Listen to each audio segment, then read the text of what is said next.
आज हम लोग बात करेंगे वेव ऑप्टिक्स का सबसे इंपॉर्टेंट कॉन्सेप्ट के बारे में, और वो होता है हमारे पास डेल्टा एक्स, पाथ डिफरेंस। ठीक है, पाथ डिफरेंस। तो डेल्टा एक्स हमारे पास आता है S2P माइनस S1P।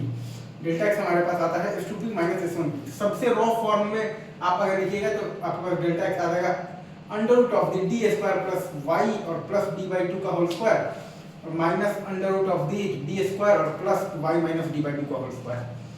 अब इसी में स्पेशल केस वन है आपके पास, D is very very less than D, मतलब कि डी छोटा है और डी बड़ा है।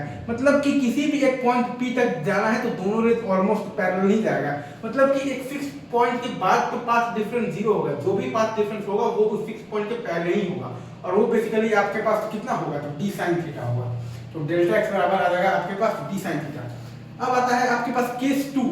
वो ये कहता है कि अगर आपके पास कुछ दिमाग लगाकर आपने ये ला दिया है कि y is very very less then d, मतलब कि y छोटा है और d बड़ा है, मतलब कि थीटा टेंड्स टू 0 है, मतलब कि दोनों रेज पैरेलल तो था ही, और अब तो थीटा भी टेंड्स टू 0 हो गया है। मतलब कि d sin थीटा तो था ही, और अब वो बेसिकली तो d tan थीटा में बदलकर आपके पास dy/d हो गया, मतलब कि d sin थीटा तो था ही, और अब वो बेसिकली तो d तो tan थीटा में बदलकर आपके पास dy/d आ गया, राइट। और ये y मतलब भाई तो d से छोटा है, ये आप कैसे कंपेयर करेंगे, तो d बाई लैम्डा का GIF आपको बताता है maximum order of the maximum और nth मैक्सिमम और मिनिमा को कंपेयर करके आप ये बात डिसाइड करेंगे। ठीक है सर, अभी रखते हैं यहीं पर, बाकी बातें आगे करेंगे। चलिए।